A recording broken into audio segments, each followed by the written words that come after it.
On January 7th, 1975, CBS Radio Mystery Theater brought Edgar Allan Poe's Dupin Detective to the air in episode 198, The Murders in the Rue Morgue.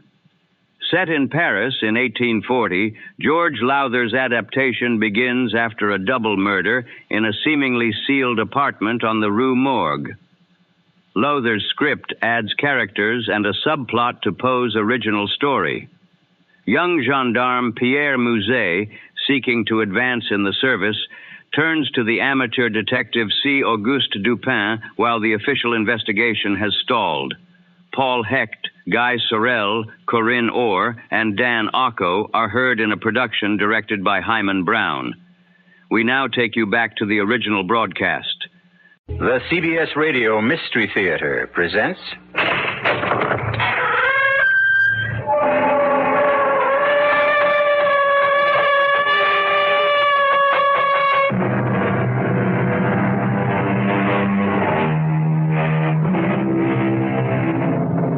Come in.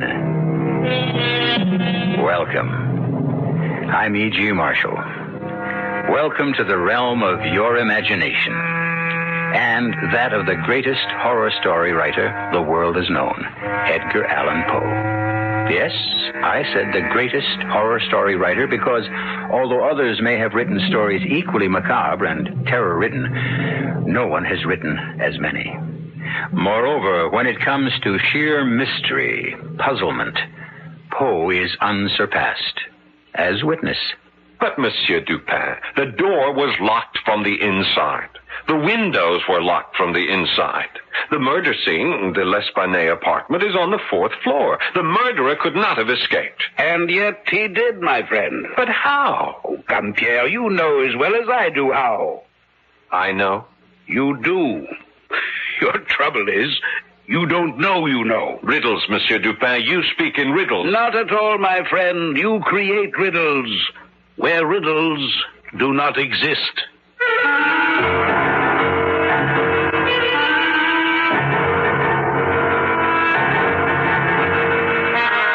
Our mystery drama, The Murders in the Rue Morgue, was adapted especially for the Mystery Theater from the Edgar Allan Poe classic by George Lowther and stars Paul Hecht. It is sponsored in part by Anheuser-Busch Incorporated, Brewers of Budweiser, and Buick Motor Division. I'll be back shortly with Act One.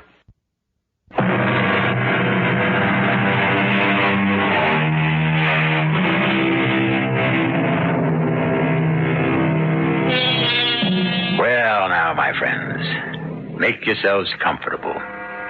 Turn down the lights and listen to one of the most horrifying and mystifying of stories, Edgar Allan Poe's The Murders in the Rue Morgue. The year is 1840. The place, Paris, France. At about 7 o'clock in the evening, a young off-duty gendarme, Pierre Musset, and his sweetheart Yvette are returning to her apartment in the Rue Morgue after an evening at the Moulin Rouge. But when, my darling, shall we be married? Oh, just as soon as I'm promoted to gendarme first class, Yvette. When will that be? Oh, when indeed. My sergeant, Duchamp, is one of the most indifferent, ruthless of sergeants who takes pleasure in holding his men back, doing all he can to prevent promotion rather than... Yvette, look. There's a crowd in front of your house.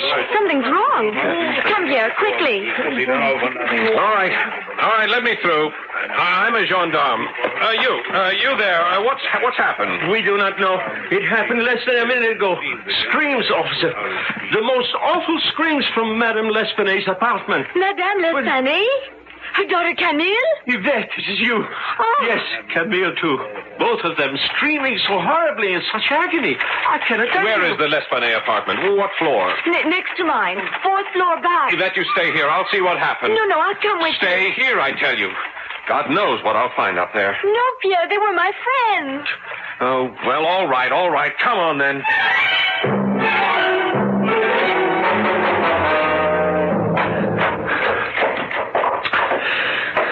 Is this the apartment? Yes. All is quiet. Too quiet.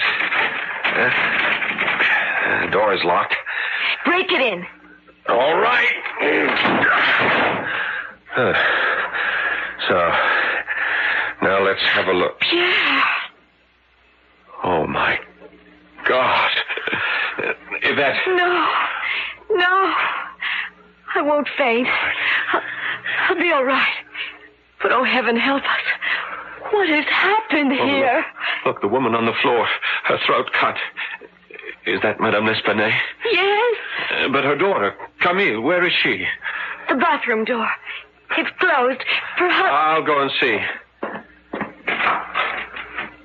No, it's empty. The kitchen, then. It's the only other room. No, there's no one in the kitchen. But where can she be? The door was bolted on the inside. The windows. They're closed. Yes, but... this one's locked. Look, it's nailed shut. You see the nail? The window next to it is nailed shut, too. And anyhow, it's a sheer 4-story fall to the yard below. Camille couldn't have left that way. Oh, Pierre! Be calm, Yvette. We must both be calm. In the face of this? Oh, poor Madame. Her throat cut. Look here.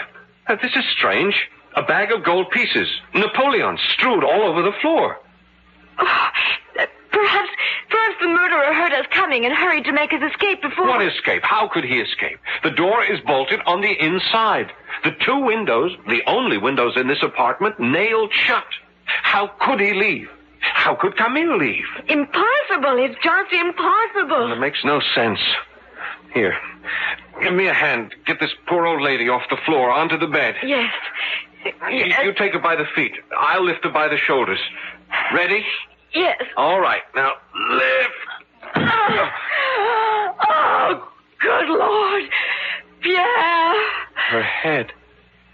It fell off. Don't faint, Yvette. Don't faint. Oh, no.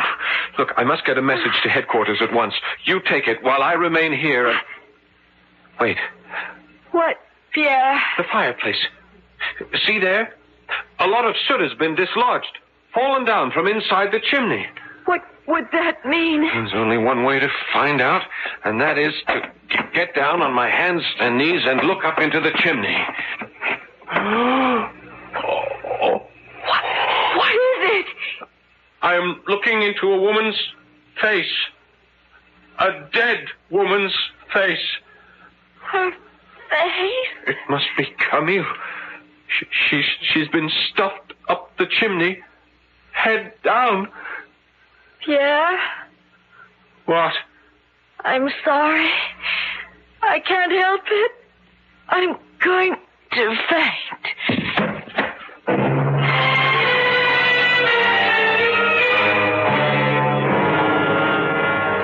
Jules?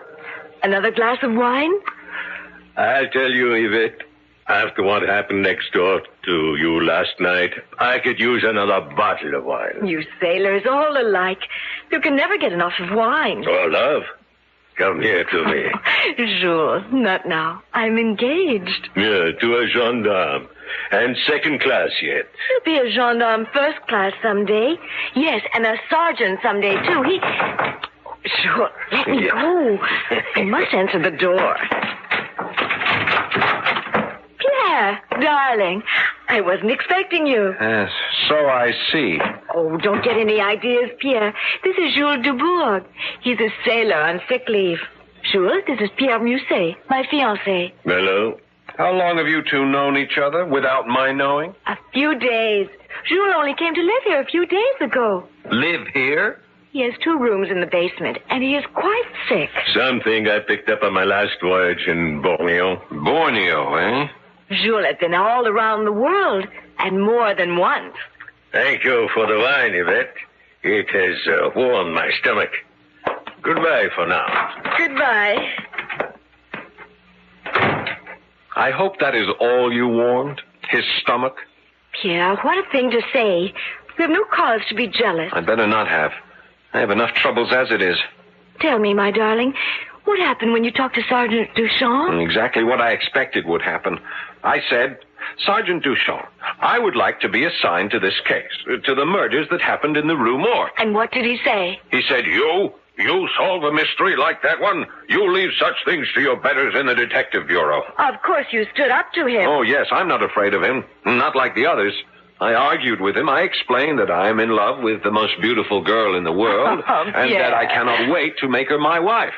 But I cannot make her my wife until I am promoted to gendarme first class, and one way to get promoted to gendarme first class would be for me to solve the murders in the Rue Morgue. And what did he say to that? He laughed. You are a nut, he said. You are as much of a nut as C. Auguste Dupin. C. Auguste? Dupin. Who is this Monsieur Dupin? The fellow who solved the Marie-Roger case. He is not a policeman. He's only a private citizen with a gift for solving mysteries that others can't solve. Oh. Anyhow, that's what I think, even if everybody else at headquarters doesn't. But if he solved the Marie-Roger case... They say it was an accident. That case. It was as much of a mystifying puzzle, an unsolvable riddle as this one. And he explained it so simply, you wouldn't believe it. He'll never be able to explain what happened in the L'Espanaye place next door last night. No one could. You may be right. Especially now that we know there were 2 murderers, not 1. 2 murderers? And you don't know? No. Yvette, I talked last night with some people in the crowd downstairs. They said that while Madame and her daughter were screaming, they heard the voices of 2 men yelling and cursing at them. 1 murderer or 2. How did they get out of that apartment? Perhaps your friend, Monsieur Dupin, could tell you. Go to him. Ask for his help. You forget. My sergeant has ordered me to leave everything to the Detective Bureau. You forget that unless you are promoted to gendarme first class, we cannot marry. One day I shall become gendarme. One day? What one day? When? Jules Dubourg would marry me like that. That sailor? That sick sailor? You would marry him? It would be better than not marrying you. Oh, Yvette, please. You do as I say. Pierre, either you go, or here, take back your ring. Keep the ring. I'll go.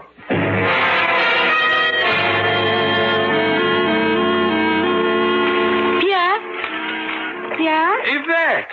What are you doing here in Montmartre? I had to see you. This couldn't wait. Pierre, I found this shoved under the door of my apartment. Huh. Looks like a note. It is a note. Read it. Be warned. Tell your boyfriend to forget about the Rue Morgue murders, or you will die the way Madame L'Espanaye did. Yvette. I thought you had better see this and take it to Monsieur Dupin at once. He will know what to do. Yes. Yes, he would. Then take it to him as soon as you are off duty. And Pierre? Yes? You did go to see Monsieur Dupin, didn't you? Well, no. Yeah. I couldn't bring myself to do it. I didn't have the nerve. But now that your life is threatened, I'll go to see him and ask his help. I promise you, Yvette. I promise.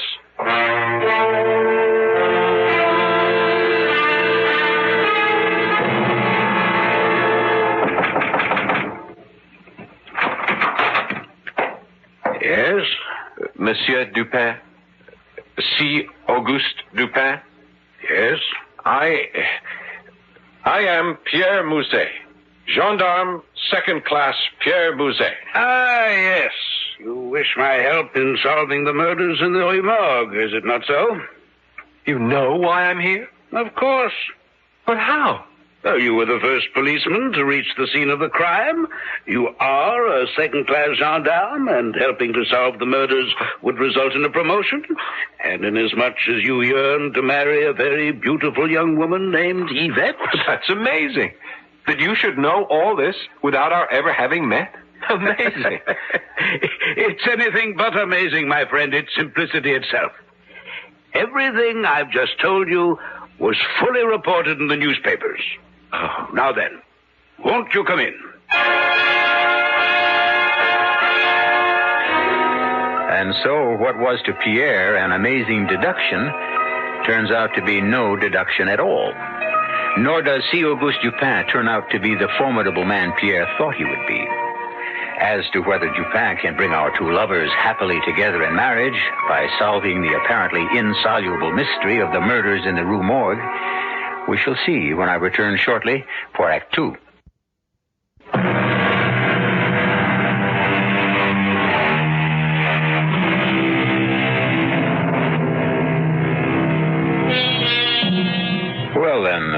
Gendarme Second Class Pierre Musset has sought the help of C. Auguste Dupin in solving the murders in the Rue Morgue. Murders so baffling that any chance of solving the mystery seems impossible. Still in all, as you know, Dupin solved a mystery equally as puzzling, that of Marie Roget.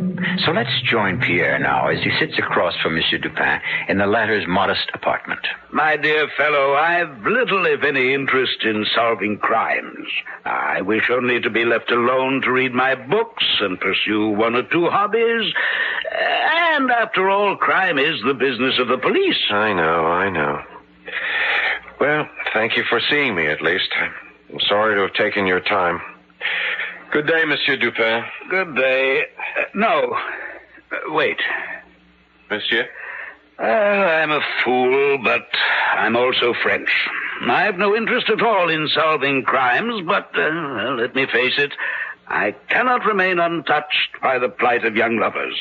Then you will help me to... If you solve this mystery, or more precisely, if I solve it for you and let you take the credit, then assuredly you'll be raised to gendarme first class and able to marry your beloved Yvette.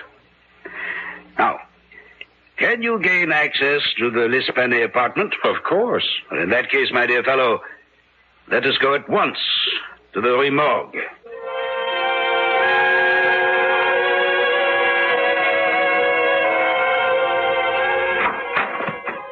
The door is unlocked here? Yes. As you can see, Monsieur Dupin, it was bolted on the inside when I broke the door. The bolt was torn out of the wood. Small wonder. You're a big fellow. Ah, there. That large blood stain on the rug. And that's where she lay. Madame L'Esplanade, with her head cut off. Now, the bag of gold pieces... It lay right here, on the rug. The gold pieces were strewn all over the floor. I keep asking myself, why didn't the two murderers take the gold? But there is no answer. Because you're asking yourself the wrong question. The wrong question? Well, the answer to why they didn't take the gold is simple. They didn't want it. The question you should be asking is, why didn't they want it? Oh, yes. Yes, I see. Now, this is the fireplace where you found the body of the daughter, Camille? Yes. Stuffed up the chimney, feet first, the head down. Again, I keep asking, how powerful must these men have been to be able to do it? To stuff a body up a chimney with such force that... I don't know how many bones were broken. My friend, you have a positive genius for asking the wrong questions. Again, it's not how they do it, but why did they do it? What reason would they have for doing it? I can't answer that. Maybe there was no reason. There's always a reason, Pierre. Now, what else was there? Ah, yes, the windows. You say these are the only two windows in the apartment? The only two. None in the bathroom, No. in the kitchen? None. And these appear to be kept locked with a nail in each. And let's see. I pull the nail out of this one and open the window. Well, the murderers couldn't have escaped this way. Even if the windows had been open, it's a sheer drop. 4 stories to the ground. So I see. I also see a drain pipe. But if the windows were locked... They could not have been locked. But they were. Oh, my friend, God also gave you a brain. As with your eyes, use it. You know the murderers did not escape by way of the door. It was bolted on the inside and you broke it in. True enough. They could not have escaped by way of the chimney. It follows that they had to escape via the windows using the drain pipe to reach the ground. But I tell you, the windows were locked, just as they are locked now, each with a long nail. All the windows in this house are the same. A hole is bored through the window and into the sill. To lock the window, you push a nail through it into the sill. Well, you just pulled that nail out of this one. Not the other. You do that, my friend. You pulled the nail out of the second window. What for? To answer the question of how the murderers escaped. Now do as I say. Pull it out. What in the world is... You see? A broken nail. As simple as that. A broken nail. Ah, but it's not simple. The window only appeared to be locked. Well, I've seen enough. Let's go. You have the answer then, Monsieur Dupin? Part of the answer. Only part, but give me time to think and... Look who's coming up the stairs. Hello, Pierre. What are you doing up here? Why don't you stay in your cellar, Jules? That is not your business. Yvette is my business, and you are up here to see her. What if I am? I want you to stay away from her. Yvette is my fiancée. Take a reef in your sail, Pierre. You don't own her. Now, you listen to me. You take your hands off me. Take them off, or Gentlemen. What is all this? What's going on here? I want Jules Dubourg to stay away from you, and you from him. Oh, you do? Yes, I do, Yvette. You are my fiancée. But not your wife. And even if I were, I have a right to see anyone I please. Not while you are engaged to me. Oh, is that so? Well, let me tell you something. I will see anyone I wish, whenever I wish. Now, mademoiselle, you don't mean that. You're speaking out of anger. Who are you? And what right have you to interfere? My name is Dupin. Auguste Dupin. Monsieur Dupin? Pierre, you went to him. He did indeed, mademoiselle, and believe me, your fiancé is not only a man of determination, but brilliance, mademoiselle. Brilliance? Well, my dear fellow, the way you solved the puzzle of that locked window, brilliant, positively brilliant. You'll be in the detective bureau before you know it. Oh, Pierre, that's wonderful. Wonderful. Jules, I think it would be better if you do not come to see me anymore. But Yvette... Please, Jules, no more. Have it your way. There are other ports of call. Oh, so there, Monsieur. Monsieur Dupin, can I offer you a glass of wine? Thank you, but another time. You could tell me what perfume that is you're wearing? Nuit de Passion. Passionate night. It's well named, mademoiselle. A pleasure meeting you, mademoiselle. Pierre, if you would see me down to the street. Oh, of course. But come back, Pierre. If you are off duty, that is. I am off duty, Yvette, and I shall be back. This fellow, Pierre, this Gilles Dubourg, he's a sailor, isn't he? Yes. What's he doing here? Why isn't he at sea? I don't know. He's ill. Some sort of rare tropical disease he picked up in Borneo. In Borneo? Interesting. What's so interesting about it? You know, my friend, I told your fiancée you were brilliant enough to be a detective. Oh, I appreciate that, Monsieur Dupin. You did me such a favor, building me up in her eyes. Oh, but it's true, you know. You could be a detective. You've only to learn how to use your head and all your senses. My senses? All 5 of them. You see, everyone's senses, taste, smell, sight, sound, touch, all these tell things. But few people listen. For example, I noticed the scent of your fiancée's perfume. Have you? Well, I've always known she smelled exciting. But beyond that, you did not go. Now, you ask me why the fact that our sailor man, Gilles Dubourg, contracted the disease in Borneo is interesting to me. Yes, I do. But you've no need to ask. It's as I said before. You know, but you don't know you know. Very well, then. I'll give you a lesson. Your first lesson in how to be a detective.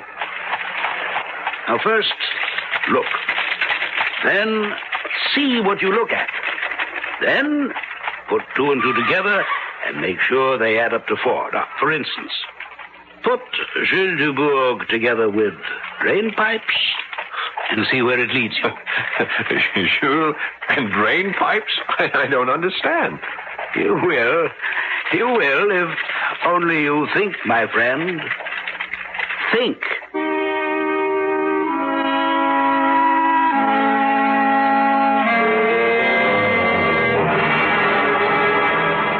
Pierre. You must go now. It's 3 a.m. Oh, let me stay a little while longer. Just a little while. No, my darling. I must go to work in the morning. Oh, I need my sleep. And I'm certainly not getting any with you. Must be that perfume you wear. Oh, my perfume, not me. Oh, of course it's you. Well, whether my perfume or me, off with you.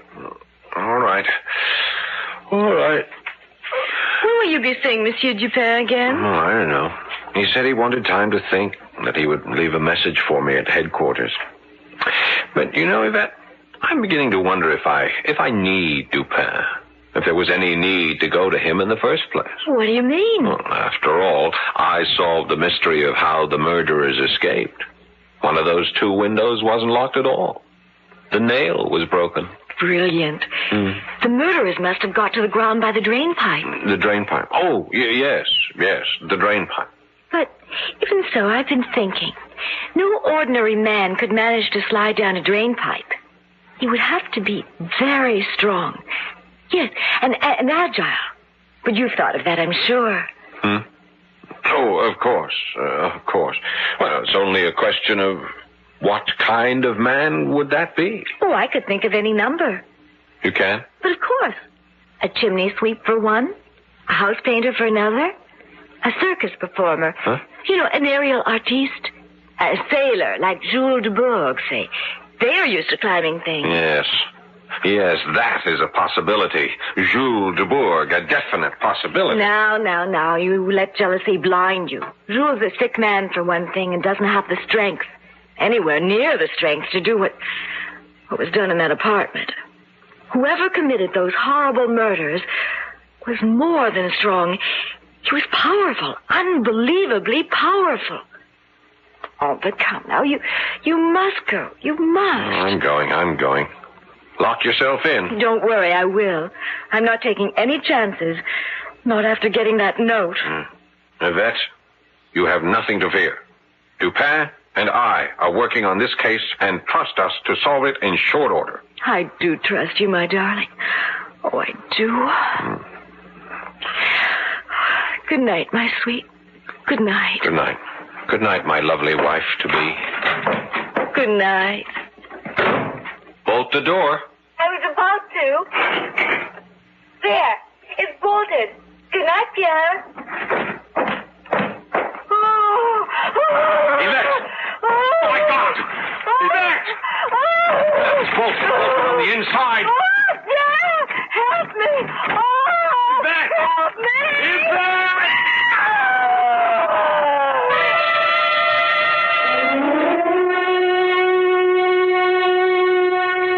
The horror that struck Madame L'Espanaye and her daughter now strikes Yvette. And once again, Pierre faces the barrier of a door bolted on the inside. You, like me, can imagine the terror of this young policeman as he steps back before flinging all his weight at that locked door, wondering what frightful sight will meet his gaze when he breaks it down. I'll return shortly for Act 3.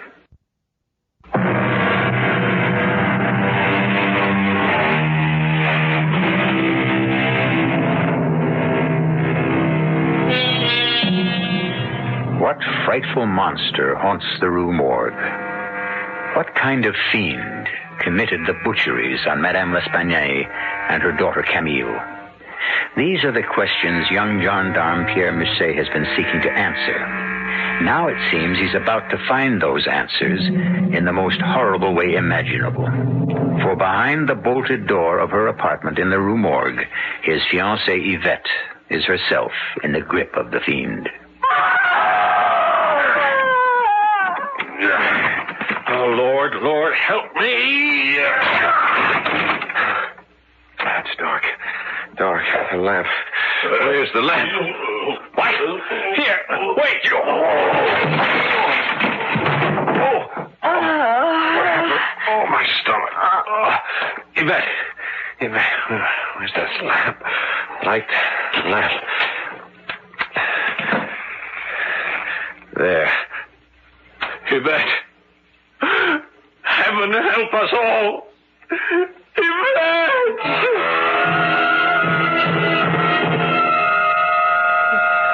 My friend, compose yourself. Monsieur Dupin. There now, softly. Tell me all about it. Well, as I said, I broke the door in. It was dark, but I could make out a shape. It was a huge, a monstrous man against the moonlit window. I saw him only for a second because he flung himself at me with such speed, with such amazing speed. He took me off balance. He struck me. It was a powerful blow in the stomach.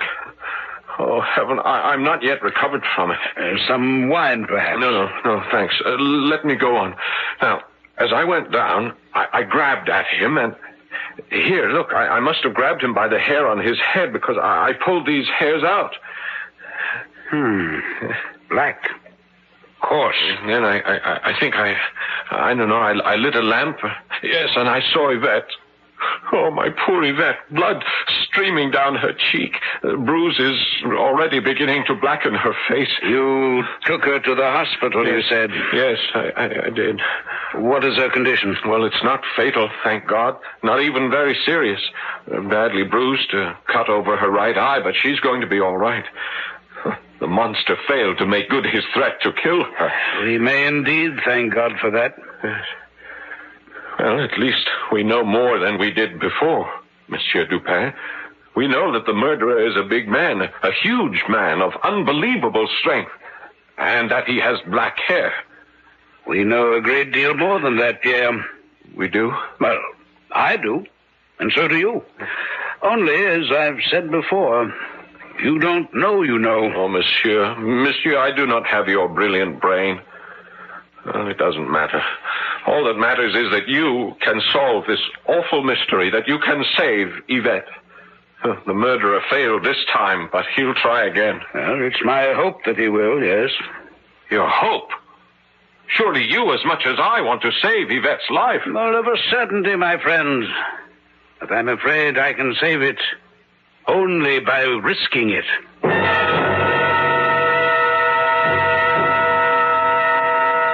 Yvette, you're sure you're comfortable on the couch?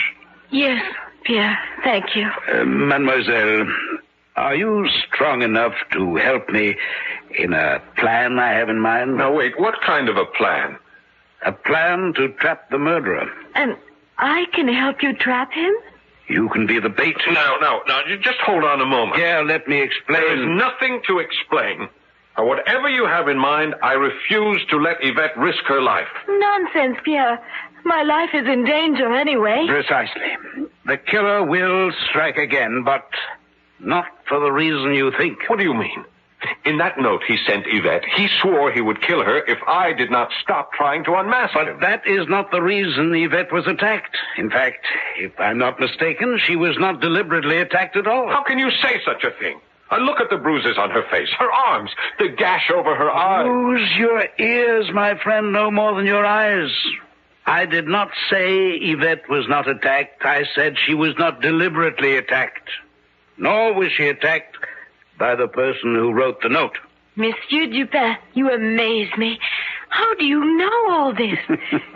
Because 2 plus 2 equal 4 if you put them together properly. I'll help you by showing you the facts once again, but you must add them up. First, we know that the killer entered the L'Esplanade apartment by the window and left by the window because it was not locked, though it appeared to be. The nail was broken, yes. As you discovered, Pierre. Yes. Quite so. Now, this apartment is next door to the L'Esplanade apartment.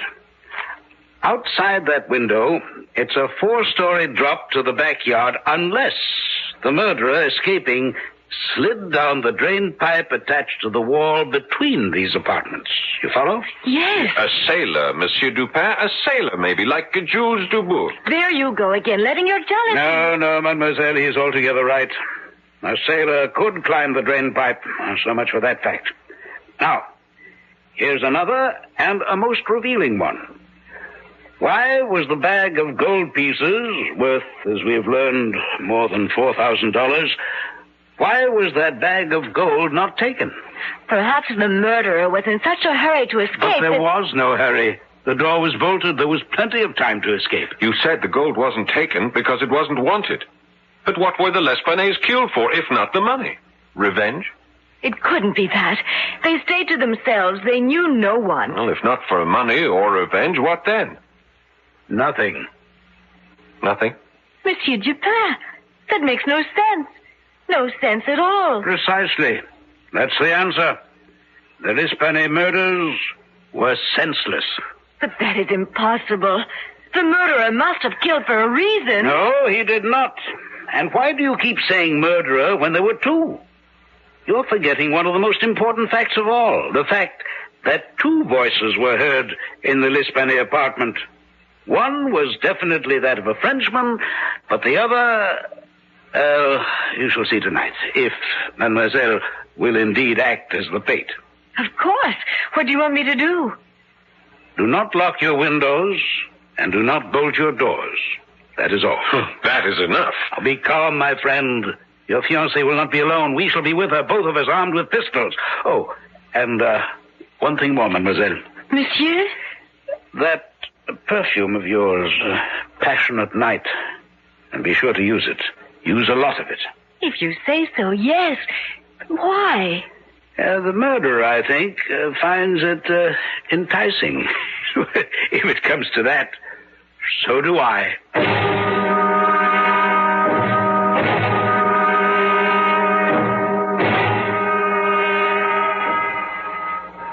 2 o'clock. No sign yet of the murderer. He'll come, of that I'm sure. Especially since Mademoiselle did indeed use a sufficiency of Passionate Night perfume. It makes waiting a pleasure, mademoiselle. Thank you, Monsieur Dupin. It won't make you that death a pleasure. She will not be harmed, I promise you. I have a pistol, and so have you. I'll be sure to use it when I give the word. And, Pierre. Yes? Shoot to kill. Depend on it. I shall certainly... Listen. Come back. Come back, I tell you. Let me get to the window. Yes, it's coming. It's climbing the drain pipe. It? Damn you, come back! And someone climbing the pipe behind it, trying to reach it, trying to stop it. You keep saying it. What do you mean, it? You'll see in a moment. Get back, well back. You, mademoiselle, you stay there. Pierre? Yes? The instant it appears in the window, I'll give the order to shoot. Remember, shoot to kill. Don't worry about that. Now, shoot! It's still alive. Shoot again. Light the lamps while I get to the window and... Dubourg! Jules Dubourg, come up. Don't try to escape. Dubourg, I was right. It is Jules Dubourg. Well, who else, my friend? He's the only sailor living in this arrondissement. Come in, Dubourg, come in. Please, it was not my fault. It was not my fault. I'm well aware of that. You've nothing to fear, although you thought you had. On the floor. My God, what is it? It's the Russian, the German, the Italian, the foreign voice that was no language at all. I'm not as familiar as I might be with the ape family, Dubourg. What is it? A gorilla? A baboon? What? An orangutan. Oh, what? An orangutan. A large ape found in the jungles of Borneo. And this is the monster that killed Madame L'Espanay and her daughter? Yes. And heaven help me, I am responsible. There was nothing I could do, monsieur. Nothing. Well, you could have notified the police. You should have. They would have handled matters for you with dispatch, but you didn't do that because you still hoped to sell the ape, didn't you? Can you blame me? I'm a poor man and sick. I need money. I brought the orangutan back from Borneo in the hope of selling it.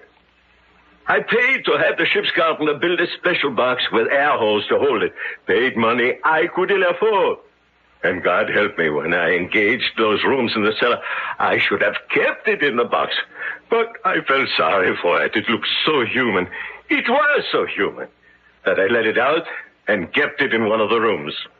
How did this beast come to kill Madame L'Espanay and her daughter? It escaped from the room I kept it in. I wasn't there when it happened. I discovered it when I came home that night. I opened the door, and I could not believe it. The ape was seated in front of a mirror, shaving himself with my straight razor. Shaving himself? Well, trying to. They are great imitators, you know. I went to take the razor from him. I was not afraid of him. He was really harmless. But he ran from me, out through the door, and into the backyard. You chased him? Of course. I was afraid he might cut himself with a razor. Well, his eye caught the window of the Esplanade apartment because the light was on. Up the drain pipe he went, and I after him.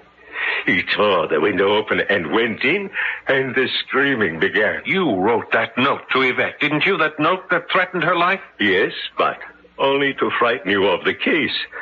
I was afraid if you found out what had happened, I would be sent to the guillotine. I believe you. But why did you let the ape attack Yvette? I didn't. I couldn't control it. And it was drawn to her by that perfume she wears. My perfume? That time, when we were kissing and holding each other close, the ape smelled her perfume on me. What? I brought the scent of your perfume back to my cellar rooms. It was on my clothes. The ape couldn't get enough of smelling my jacket. He liked the perfume, enjoyed it. And so, when he escaped last night and tonight, he followed the scent here. But he didn't mean to harm you any more than he meant to harm the Esplanades. It was your screams and theirs that frightened him and made him do the horrible things he did. Jules Dubourg, I hereby place you under arrest as the party responsible for the murders in the Rue Morgue. We will go at once to headquarters. Come along.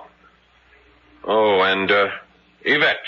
Yes, chérie? After Dubourg has been booked, I shall return, and we will discuss the kissing and the holding each other close that left such a strong smell of passionate night on his jacket. All right, you Dubourg. Get along. He is very angry with you, your fiancé. He will cool off. You will have no doubt a satisfactory explanation for him? No.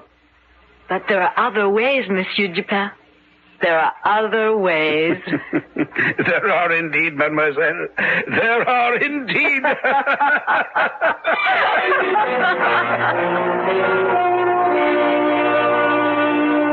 So ends The Murders in the Rue Morgue. If not happily, at least on an easier note. I may tell you that Yvette did cool Pierre's anger, and that they wound up eventually with 9 children, very handsome and healthy children who became the pride and joy of Sergeant Pierre Musset. I'll be back shortly.